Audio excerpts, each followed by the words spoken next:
ಹೇ guys, welcome back. ಆರಾಮಲ್ಲ? So ನಾನು ಇವತ್ತು ವೆಜ್ ಫ್ರೈಡ್ ರೈಸ್ ಮಾಡ್ತಾಯಿದ್ದೀನಿ. ರೆಸಿಪಿ ನಿಮ್ಮ ಜೊತೆ ಶೇರ್ ಮಾಡೋಣ ಅಂದ್ಕೊಂಡು ವೀಡಿಯೋ ಮಾಡ್ತಾಯಿದ್ದೀನಿ.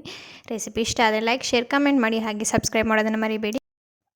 ಒಂದು ಕ್ಯಾರೆಟ್, 5 to 6 ಬೀನ್ಸ್ ಮತ್ತು ಕ್ಯಾಬೇಜ್ ತಗೊಂಡು ನಾನು ಸಣ್ಣದಾಗಿ ಕಟ್ ಮಾಡ್ಕೊತಾ ಇದ್ದೀನಿ. ಜೊತೆಗೆ ಒಂದು ಮೀಡಿಯಮ್ ಸೈಜ್ ಆನಿಯನ್ ಕೂಡ ಕಟ್ ಮಾಡ್ಕೊತಾ ಇದ್ದೀನಿ ನಾನಿಲ್ಲಿ.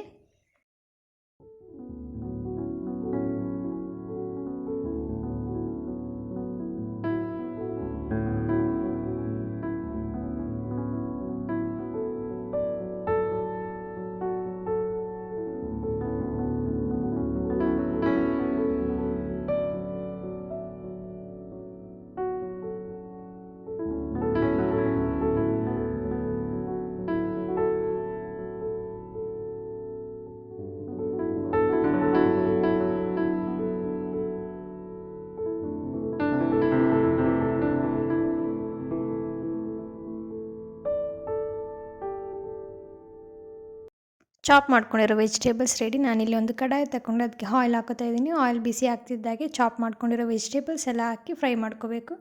ವೆಜಿಟೇಬಲ್ಸ್ಗೆ ಎಷ್ಟು ಸಾಲ್ಟ್ ಬೇಕೋ ಅಷ್ಟು ಸಾಲ್ಟ್ ಹಾಕ್ಕೊಂಡು ಅದನ್ನ ಚೆನ್ನಾಗಿ ಫ್ರೈ ಮಾಡ್ಕೊಳ್ಳಿ. ಜಾಸ್ತಿ ಸಾಲ್ಟ್ ಹಾಕೋದು ಬೇಡ, ಮಸಾಲದಲ್ಲಿ ಸಾಲ್ಟ್ ಇರುತ್ತೆ. ಸೊ ತರಕಾರಿಗೆ ಮಾತ್ರ ಹಾಕ್ಕೊಳ್ಳಿ. ಈಗ ನಾನು ಕುಕ್ ಮಾಡಿರೋ ರೈಸ್ ಹಾಕ್ತಾ ಇದ್ದೀನಿ. ರೈಸ್ ಹಾಕಿ ಚೆನ್ನಾಗಿ ಮಿಕ್ಸ್ ಮಾಡ್ಕೊಳ್ಳಿ. ಮಿಕ್ಸ್ ಆದಮೇಲೆ ನಾವು ಮಸಾಲ ಹಾಕ್ಕೊಳ್ಳೋಣ. ಇದೇ masala Schezwan fried rice masala. ಇದನ್ನ ನಾನು 3/4 ಪ್ಯಾಕೆಟ್ ಅಷ್ಟು ಹಾಕೋತಾ ಇದ್ದೀನಿ. ಹಾಕಿದ್ಮೇಲೆ ಚೆನ್ನಾಗಿ ಮಿಕ್ಸ್ ಮಾಡ್ಕೊಳ್ಳಿ.